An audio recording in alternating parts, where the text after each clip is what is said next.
नहमदुहु व नुसल्ली व नुसल्लिमु अला रसूलिहिल करीम अम्मा बादु फ़अऊज़ु बिल्लाहि मिनश शैतानिर रजीम बिस्मिल्लाहिर रहमानिर रहीम क़ाल अल्लाहु तबारक व तआला फ़िल कलामिल मजीद वल फ़ुरक़ानिल हमीद या अय्युहल्लज़ीना आमनू ला तरफ़ऊ अस्वातकुम फ़ौक़ सौतिन नबी सदक़ल्लाहु मौलानल अज़ीम व बल्लग़ना रसूलुहुन नबियुल करीम व नहनु अला ज़ालिका लमिनश शाहिदीन वश्शाकिरीन वल्हम्दुलिल्लाहि रब्बिल आलमीन। अस्सलातु वस्सलामु अलैका या रसूलल्लाह व अला आलिका व अस्हाबिका या हबीबल्लाह। अस्सलातु वस्सलामु अलैका या रसूलल्लाह व अला आलिका व अस्हाबिका या हबीबल्लाह। अस्सलातु वस्सलामु अलैका या रसूलल्लाह व अला आलिका व अस्हाबिका या हबीबल्लाह।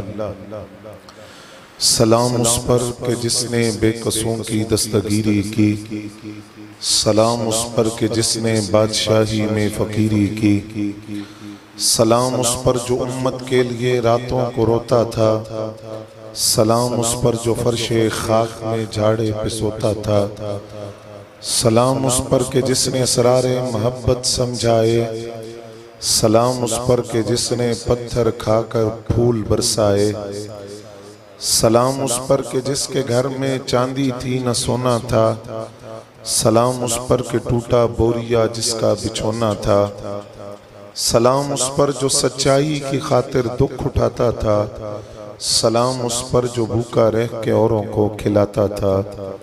हम्दो सना के बाद इंतहाई वाजिबुल एहतराम काबिल सद एहतराम बुजुर्गों और दोस्तों, बिलखुसूस ज़ीनत मसनद सदारत हज़रत पीर तैयब फरीद चिश्ती साबरी साहब ज़ीदा मजदूहू, दीगर सामीन ज़ी वक़ार, मेरी और आपकी खुशबख्ती के माह रबियुन नूर की इन बाबरकत साआतों के अंदर, पुरमुसर्रत और शादमानी के इन लम्हात के अंदर अपने आका व मौला सल्लल्लाहु अलैहि वसल्लम के हुजूर अकीदतों और मोहब्बतों का नजराना पेश करने के लिए मैं और आप यहाँ जमा हैं।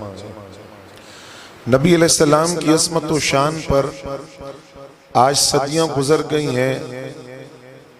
मुफस्सिरीन किराम ने कुरान मजीद की तफसीर लिखते हुए, मुहद्दिसीन ने आका करीम सल्लल्लाहु अलैहि वसल्लम के फरामीन और आपकी हदीस की तशरीह करते हुए, फुक़हाए किराम ने, सूफिया ने नबी अलैहिस्सलाम की अज़मत व शान में बड़े बड़े नकात और बड़ी बड़ी कमाल बातें लिखी।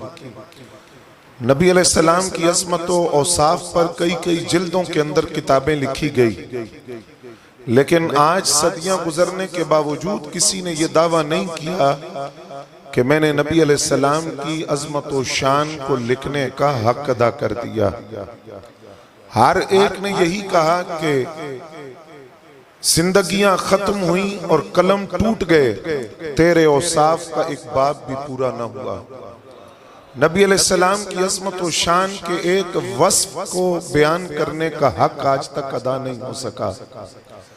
आका करीम सल्लल्लाहु अलैहि वसल्लम की जब हम खसाइस के कमालात, अज़मत व शान और आपके मनाक़िब व फ़ज़ाइल की बात करते हैं तो मकाम रसूल सल्लल्लाहु अलैहि वसल्लम के इस बात से अंदाजा लगाइए, दुनिया का कोई बड़े से बड़ा बादशाह हो, उसके दरबार में आने वालों को उसके मशीर और वजीर बताते हैं कि बादशाह सलामत के दरबार में कैसे हाजिर होना है, कैसे बैठना है, कैसे बात करनी है, इस बारगाह के दरबार के आदाब कैसे बजा लाने हैं, बात करनी है तो बात करने का अंदाज क्या होगा, इजाजत लेनी है तो इजाजत लेने का अंदाज क्या होगा।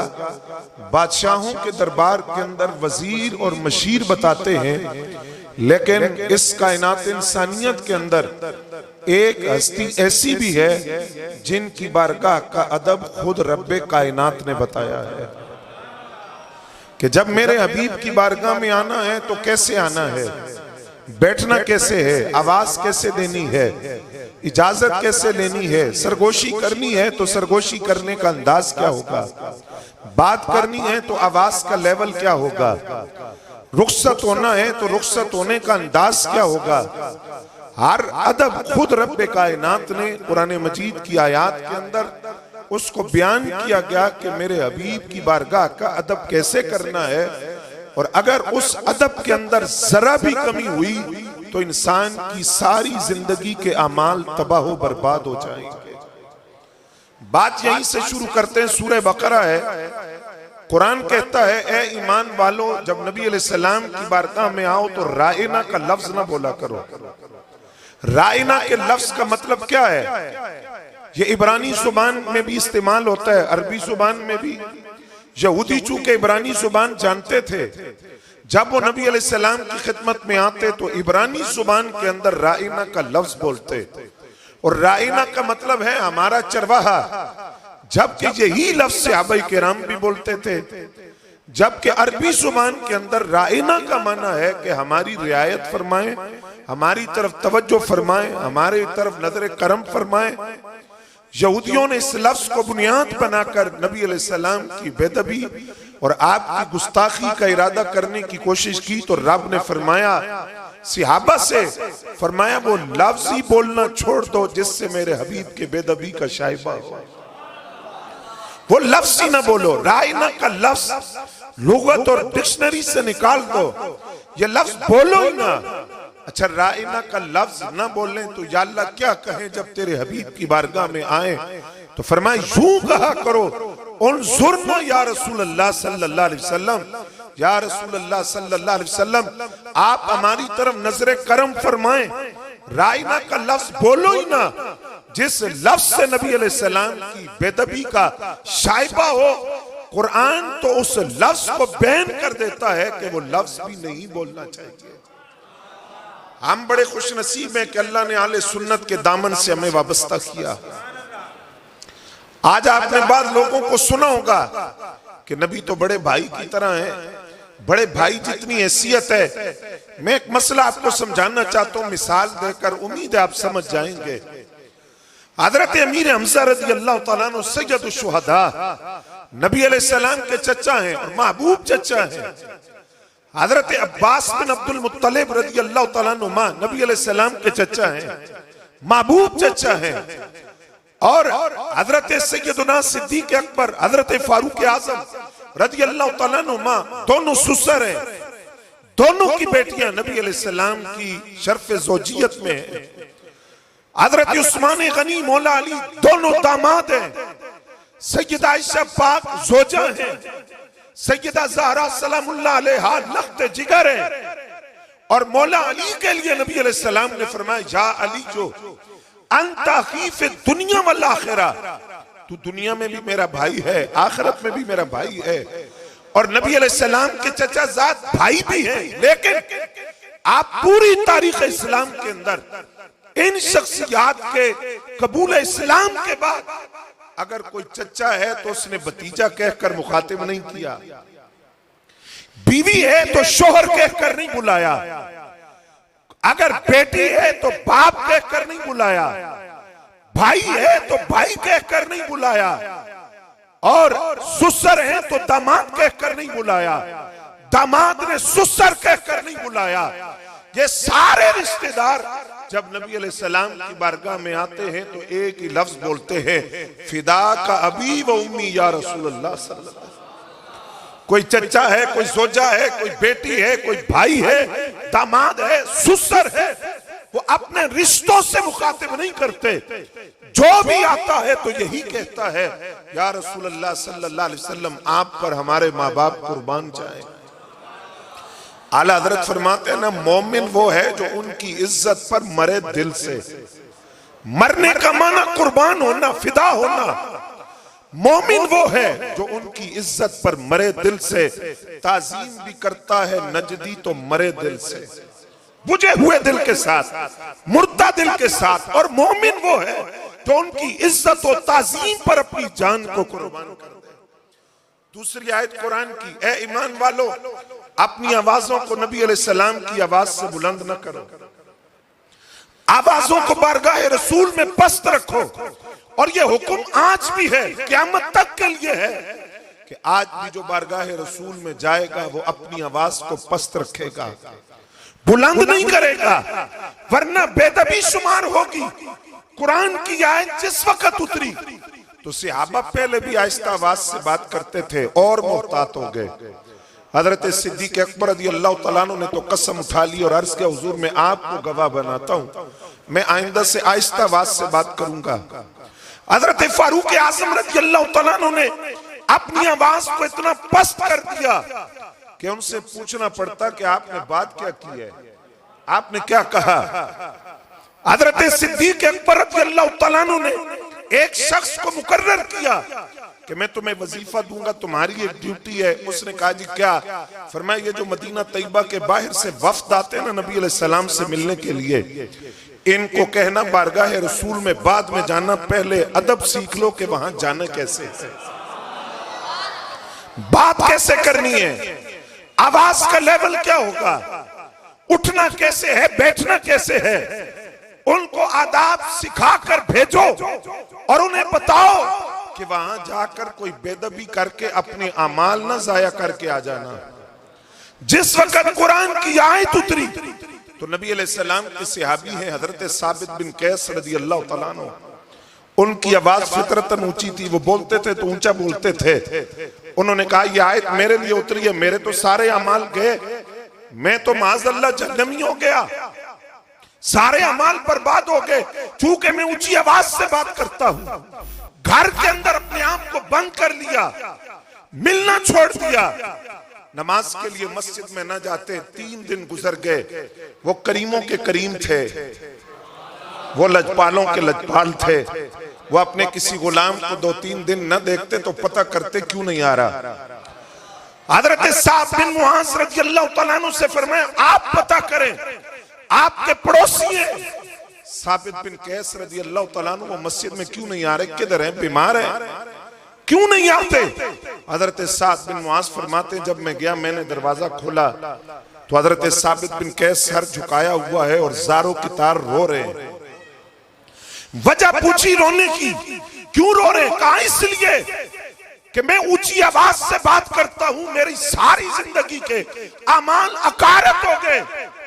नबी अलैहिस्सलाम को जब इत्तला मिली तो हुजूर ने फरमाया बुला कर लाओ, साबित बिन कैस को बुलाओ। फरमाया कुरान की आयत तेरे लिए नहीं उतरी और तूने जो अदब किया, जो ताज़ीम की, जो एहतराम किया, जो इकराम किया, मैं तुझे एक इनाम देने लगा हूं। वो इनाम ये है, मैं तुझे 3 खुशखबरियां सुनाता हूं। कितनी? पहली खुशखबरी, इस अदब की वजह से तू जन्नती है, तू जन्नत में जाएगा। इस अदब की वजह से अल्लाह तुझे शहादत की मौत अता फरमाएगा। इस अदब की वजह से रब्बे कायनात तुझे इतना माल देगा कि लोग तेरी खुशहाली की तारीफें करेंगे। ये मदीना तैयबा की जिस गली से गुजरते तो लोग इशारा करके कहते जन्नती तकड़ा जे तो जा रहे जे, जिसको सरकार ने जन्नती फरमाया, जन्नत के मालिक और मुख्तार ने जिसको जन्नती बनाया, वो जन्नती वो जा रहा है। और इतने खुशहाल रहे कि जब तक मौजूद थे बड़ा माल अल्लाह ने दिया। और शहादत की मौत अदब रसूल की वजह से शहादत मिली तो कहां मिली? तहफ़्फ़ुज़ खत्म नबुव्वत के लिए जो पहली जंग लड़ी गई, जंगे यमामा, उसमें शहीद हुए हजरत साबित बिन कैस। घर से कफन बांध कर आए, जब मुसलमान कज़्ज़ाब के सामने लश्कर मुसलमानों का रुक गया तो इन्होंने गड़ा खोदा, खंदक खोदी और खंदक के अंदर खड़े हो गए। फरमाया मैं तो वापस नहीं जाऊंगा, जान दे दूंगा, अकीदा खत्म नबुव्वत का तहफ़्फ़ुज़ करूंगा। जान जाती है तो चली जाए, अकीदा खत्म नबुव्वत का तहफ़्फ़ुज़ करूंगा। खंदक में खड़े हो गए, यहां तक कि जामे शहादत नोश कर लिया। जब दुनिया से रुखसत हुए, कब्र में तदफीन हो गई। यमामा का लश्कर अभी मैदान यमामा में मौजूद है। आज जो सऊदिया का इलाका है रियाज, ये यमामा है, वहां लश्कर अभी मौजूद है। इनकी कब्र में तदफीन हो चुकी। मैं जरा आपकी तवज्जो चाहूंगा, एक अकीदे का मसला में हल करने लगा हूं।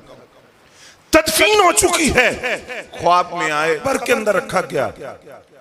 कब्र से एक सहाबी के ख्वाब में आकर कहा कि जाओ हजरत खालिद बिन वलीद जो अकीदा खत्म नबूवत के तहफ़्फ़ुज़ के लिए पहली जंग लड़ी गई उसके सिपा सालार थे, उनसे कहो कि जब मेरी शहादत हुई तो किसी ने मेरी ज़िर्रा उतार ली है, ज़िर्रा बड़ी कीमती है, और मैं ये भी बताता हूं कि वो ज़िर्रा इस वक्त कहां है। कब्र से बता रहे हैं, कब्र से कहां है। कहा ये जो यमामा का लश्कर है ना, इस लश्कर के बिल्कुल आखिर के अंदर एक टोकरी है, टोकरी के नीचे ज़िर्रा है, ज़िर्रा के ऊपर पत्थर की हंडिया है, और उस हंडिया के नजदीक एक घोड़ा बंधा हुआ है, वो टोकरी के नीचे मेरी ज़िर्रा है। हजरत खालिद बिन वलीद रज़ियल्लाहु तआला अन्हु को खबर पहुंची, आप वहां पहुंचे, जो कब्र से एड्रेस बताया गया कि ज़िर्रा वहां है, टोकरी को उठाया गया, ज़िर्रा वहां थी, ज़िर्रा उनकी निकाली गई। हजरत साबित बिन कैस ने जो बताया था वो उसी तरह था। तो पता चला जो गुलाम नबी होता है वो जमीन के ऊपर हो तो जमीन के अंदर की खबर देता है, जमीन के अंदर हो तो जमीन के बाहर की खबर देता है।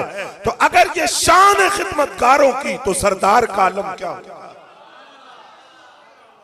लोग कहते हैं नबी को दीवार पीछे का इल्म नहीं, ये तो कब्र से बता रहे हैं कि मेरी ज़िर्रा वहां पड़ी हुई है। हजरत खालिद बिन वलीद फरमाते हैं जब उस ज़िर्रा को निकाला गया तो वो वहीं थी जहां हजरत साबित बिन कैस ने बताया था। हजरात गिरामी कदर, जब अदब रसूल की बात होती है, ताज़ीम रसूल की, तो जरा ये मंजर भी देखिए। जब नबी अलैहिस्सलाम हिजरत करके मदीना तैयबा आए तो आप को बहुत से अंसार सहाबा ने ये पेशकश की कि आप हमारे गरीब खाने पर ठहरे। नबी अलैहिस्सलाम ने फरमाया मेरी ऊंटनी मामूर मिन अल्लाह है, जहां अल्लाह का हुक्म होगा वहां ये ऊंटनी रुकेगी। वो ऊंटनी हजरत अबू अय्यूब अंसारी रज़ियल्लाहु तआला अन्हु के दरवाजे पर रुकी, और आप हजरात यकीनन जानते होंगे ये वही घर था जो कमो बेश 1000 साल पहले यमन के बादशाह तुब्बा हिमयरी ने नबी अलैहिस्सलाम के लिए तामीर करवाया था।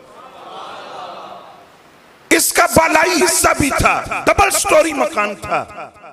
नबी अलैहिस्सलाम हजरत अबू अय्यूब अंसारी रज़ियल्लाहु तआला अन्हु के घर तशरीफ ले गए।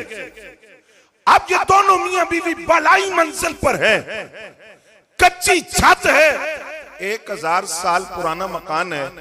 जब वो चलते हैं तो मिट्टी गिरती है निचली मंजिल पर। आप सुनेंगे इन्होंने ऊपर बालाई मंजिल पर चलना छोड़ दिया कि मिट्टी पाक नबी के वजूद पर न गिरे जाकर, वरना ये बेअदबी होगी। कच्ची छत है, मिट्टी गिरती है, आका करीम के वजूद अक़दस पर मिट्टी गिर गई तो ये बेअदबी होगी। एक रात ऐसा हुआ कि पानी का घड़ा टूट गया।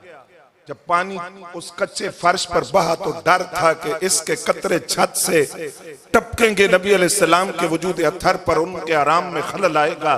सर्दियों की रात थी, एक कंबल था, इन्होंने फौरन वो कंबल पानी पे फेंक दिया ताकि कंबल उस पानी को चूस ले और पानी का कोई कतरा आमिना के लाल के वजूद अक़दस पर न गिरे। सारी रात ठठरते हुए गुजारी। जब सुबह हुई तो हजरत अबू अय्यूब अंसारी अपनी अहलिया से कहने लगे मैं तो सारी रात इस परेशानी में था, वो रब के हबीब और उनके पास रब का पैगाम आता है, जिब्रील वही लेकर आते हैं।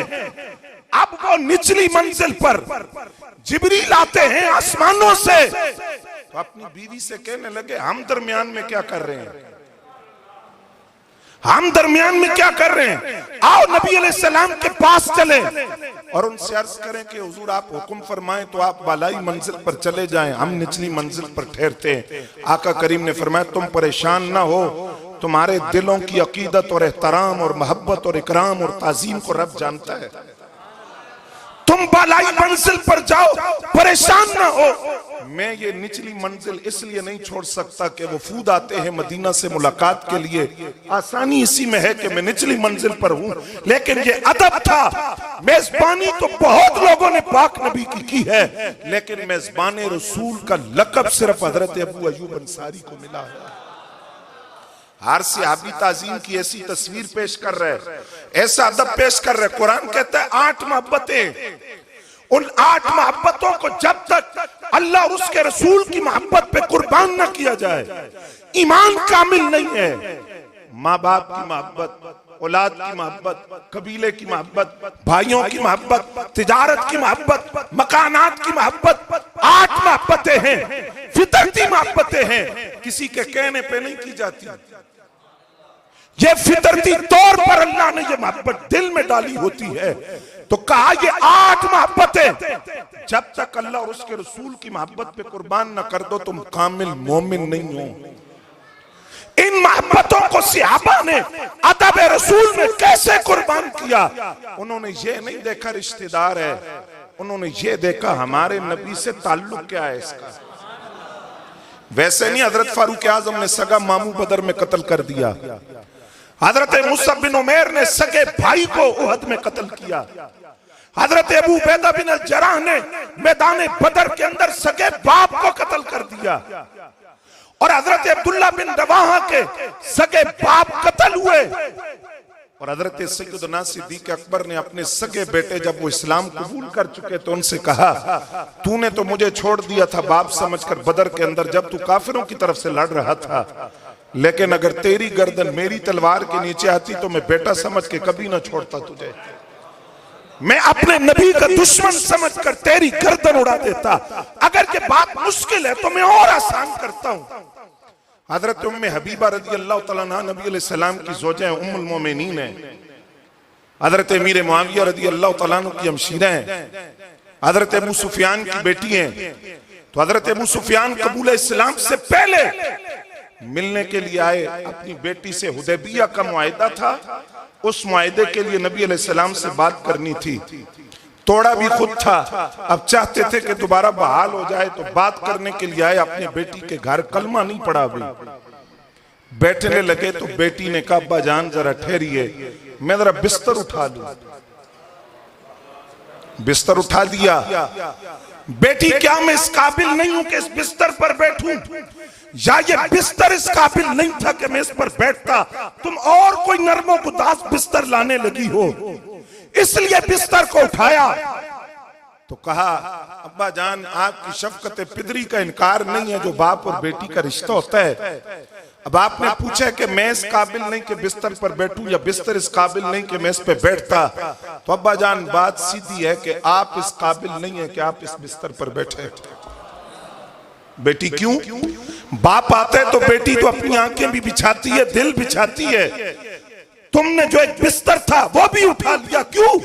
तो बेटी ने पलट कर जवाब दिया, आप सगे बाप है लेकिन हालत शिर्क में है, और मैं ये गवारा नहीं कर सकती मेरे पाक नबी का पाक बिस्तर हो और कोई मुशरिक मेरे नबी के बिस्तर पर बैठ जाए, चाहे वो सगा बाप क्यों ना हो, सगा बाप क्यों ना हो, सगा बेटा क्यों ना हो, मामू क्यों ना हो, चचा क्यों ना हो, क्योंकि हम ताल्लुकात की बुनियाद खून पर नहीं मोहब्बत रसूल पे रखते हैं। और तेरे दुश्मन से क्या रिश्ता हमारा, या रसूल अल्लाह सल्लल्लाहु अलैहि वसल्लम। इस अदब रसूल की एक झलक और देखिए। नबी अलैहिस्सलाम अंसार के कबाइल की तरफ तशरीफ ले जा रहे हैं सुलह करवाने के लिए। आप जिस तरह गोश पर बैठे हैं, सवारी पर बैठे हैं, जब वो अब्दुल्ला इब्ने उबई रईसुल मुनाफिकीन के करीब से गुजरा तो उस सवारी ने बोल कर दिया, पेशाब कर दिया। अब्दुल्ला इब्ने उबई ने कपड़ा पकड़कर नाक पे रखा, नबी अलैहिस्सलाम से कहने लगा, आपकी सवारी की बू ने मुझे अज़ियत दी है, ये ना पसंदीदा बू है, मुझे अज़ियत हुई है इससे। सहाबा तो इतना भी गवारा नहीं करते थे कि कोई आका की सवारी की तौहीन कर दे। हजरत अब्दुल्ला बिन रवाहा रज़ियल्लाहु तआला अन्हु वहां मौजूद थे। आपने फौरन उससे कहा, मैं सुन, अल्लाह की कसम है इस सवारी की बू हमें तेरी खुशबू से भी ज्यादा अच्छी लगती है, इस सवारी की बू हमारे लिए खुशबू है। तूने सवारी देखी है, सवारी पर सवार नहीं देखा। लकड़ी की रेल पर कुरान रखा जाए तो हम तो वो लकड़ी की रेल भी चूम कर आंखों से लगाते हैं कि इस पर कुरान रखा है। तो जिस सवारी पर खुद साहिब कुरान हो, उस सवारी का कितना अदब किया जाएगा। अब आप तवज्जो फरमाएं तो मैं एक और मसला भी हल कर दूं।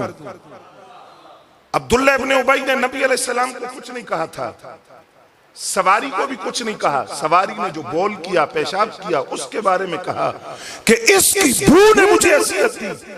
लेकिन अब्दुल्ला इब्न रवाहा इतना भी गवारा न कर सके, वो बोल पड़े। तो मसला आपको ये समझाना चाहता हूं कि ये जो नामूस रिसालत का मसला है, हम इस पे बार बार क्यों बात करते हैं, क्यों हर जगह इस मसले पर बात करते हैं? इसलिए कि ये जो नामूस रिसालत का मसला है, ये रेड जोन है, ये नो गो एरिया है। इसमें कोई ऐरा गैरा नथु खैरा दाखिल नहीं हो सकता।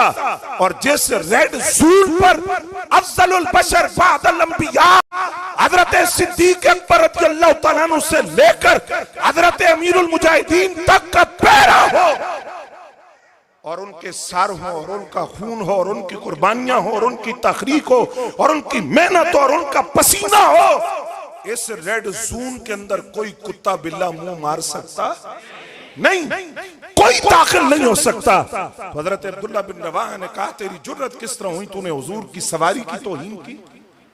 हम तो इस सवारी से भी मोहब्बत करते, हम तो इस सवारी का भी एहतराम करते, क्योंकि हम सवारी नहीं देखते, सवारी पर सवार आमिना का लाल देखते हैं, नबुवत के बदरे कमाल देखते हैं, रूहे कायनात देखते हैं, जाने कायनात देखते हैं, मरकज़े कायनात देखते हैं, हयाते कायनात देखते हैं, वजह तख्लीक़े कायनात जो सवारी पर बैठे हैं, हमने उन्हें देखा है, हमने सवारी को नहीं देखा। जिस सवारी को निस्बत आका करीम से हो जाए वो भी काबिल ताज़ीम हो जाती है। आका करीम सल्लल्लाहु अलैहि वसल्लम के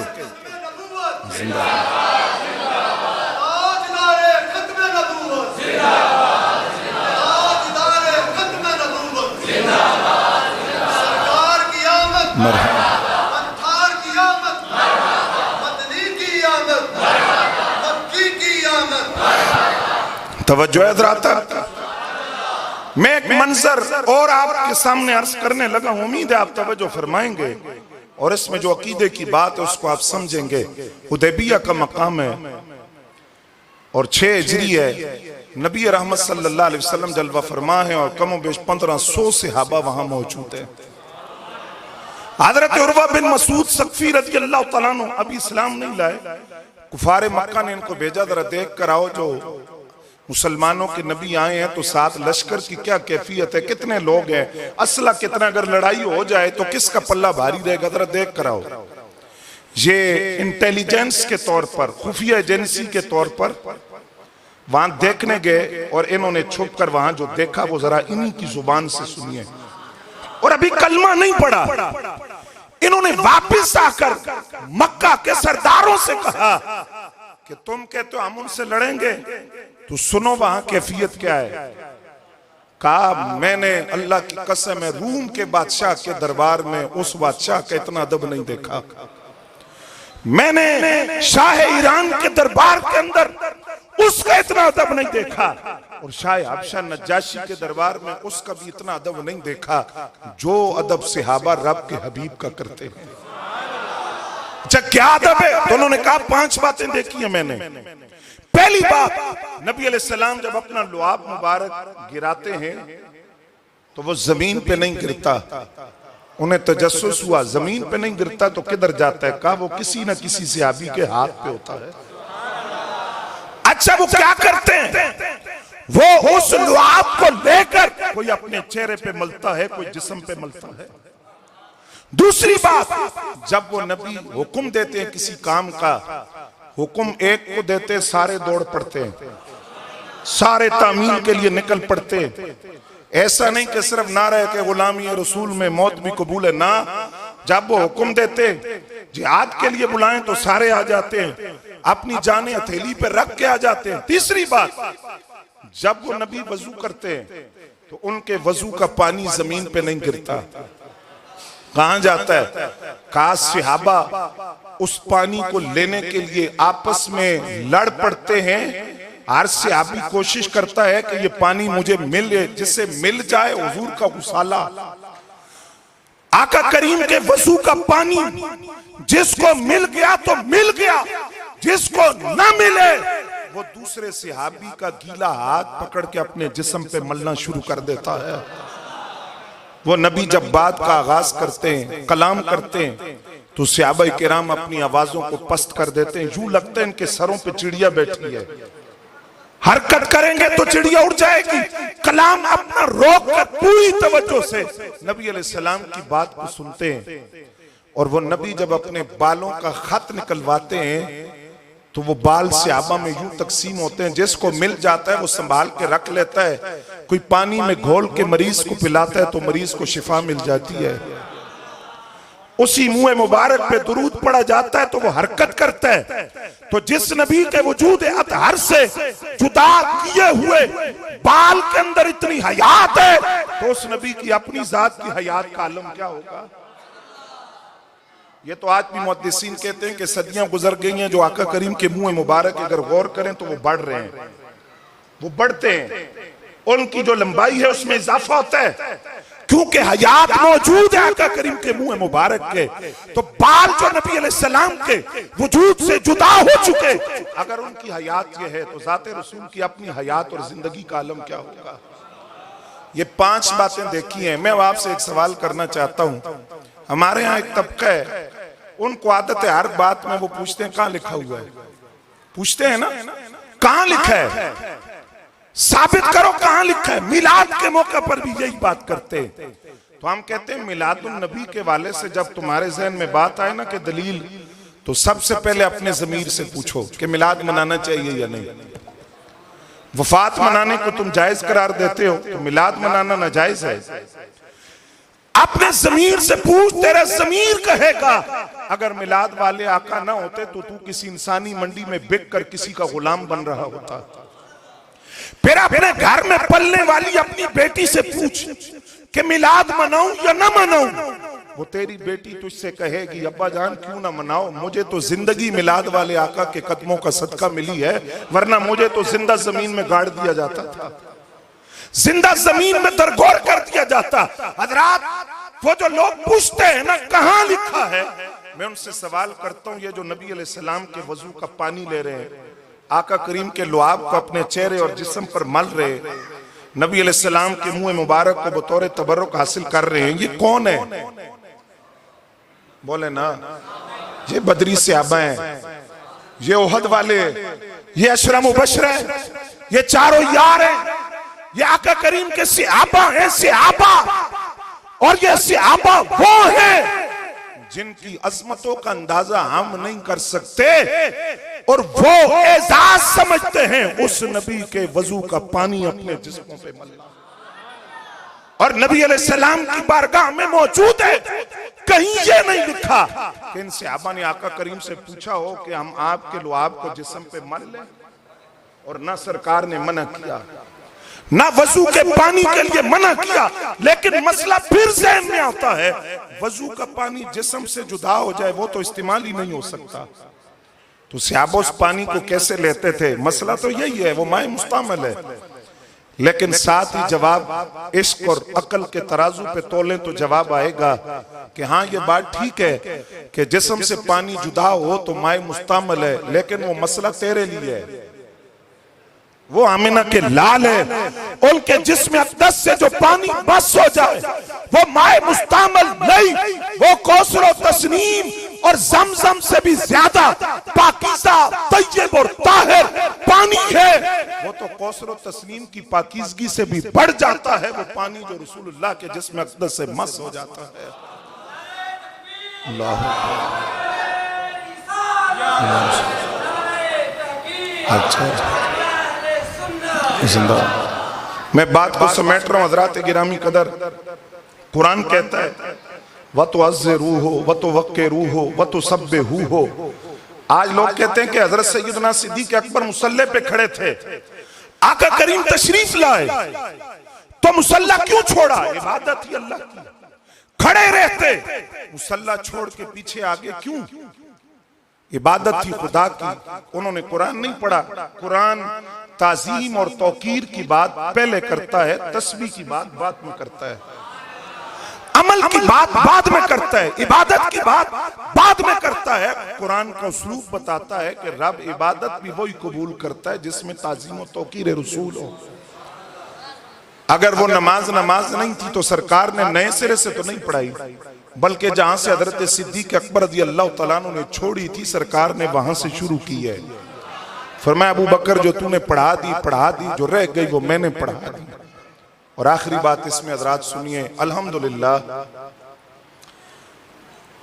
नामूस रिसालत के मुहाफिज अव्वल हजरत सैयदना सिद्दीक अकबर रज़ी अल्लाह तआला अन्हु से लेकर आज तक उम्मत एक लम्हे के लिए भी हुजूर की इज्जत और नामूस के तहफ्फुज़ से गाफिल बोले।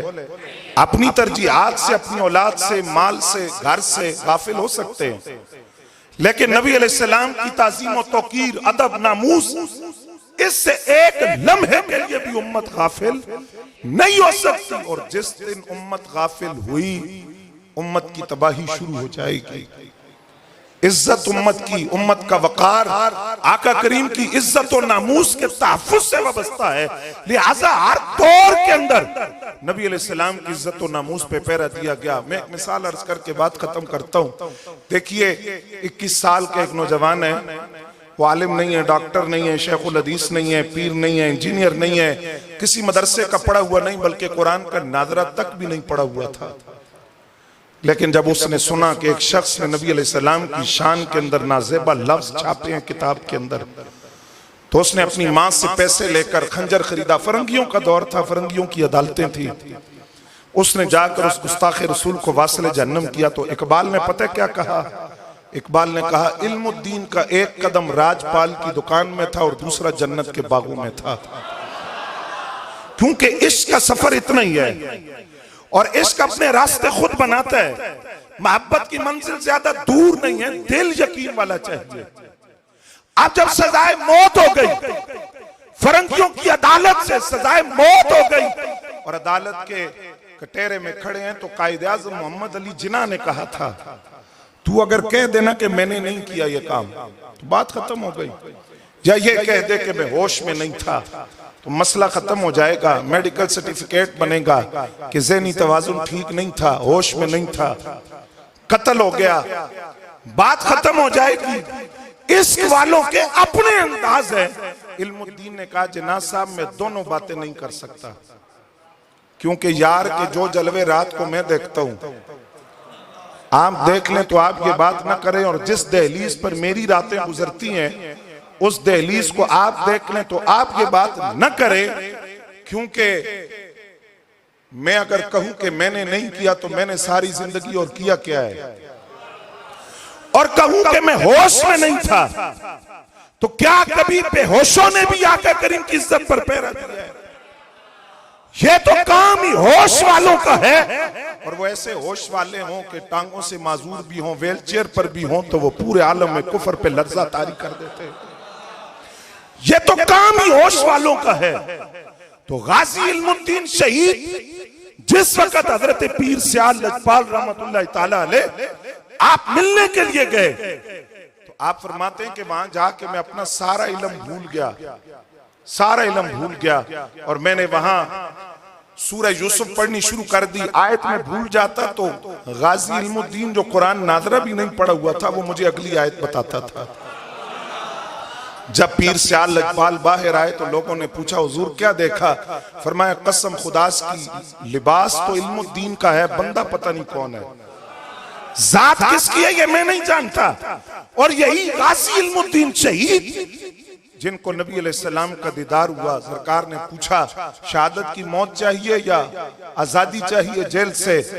तुम जो चाहोगे वो होगा। 21 साल तुम्हारी उम्र है, अभी तुमने देखा ही क्या है, क्योंकि इश्क उम्रें नहीं देखता, जुबानें नहीं देखता, रंग नहीं देखता, नस्ल नहीं देखता, कबीले नहीं देखता, वतन नहीं देखता। तुम बोलो क्या चाहिए वो होगा। तो गाजी इल्मुद्दीन शहीद ने कहा हुजूर आपके नाम पर मरते तो तब भी थे जब आपको देखा ही नहीं था, आप तो देख लिया है, जो बाद में आनी है अभी आ जाए तो वो जो आला हजरत ने कहा था, उसने यूसुफ पे कटी मिस्र में अंगुश्ते जना, सर कटाते हैं तेरे नाम पे मर्दाने अरब। जिन्होंने देखा वो भी फिदा हुए, सदियों बाद जिन्होंने आलम तसव्वुर में देखा वो भी फिदा हुए। ये मिलादुन नबी का पैगाम है। हम अपनी तरजीहात से गाफिल हो सकते हैं, लेकिन एक लम्हा अपने आका और मौला जिनका सदका हम खा रहे हैं, उनकी इज्जत और नामूस के तहफ़्फ़ुज़ से गाफिल नहीं हो सकते। अल्लाह करीम हमें इन बातों को समझने की, अमल करने की तौफीक अता फरमाए।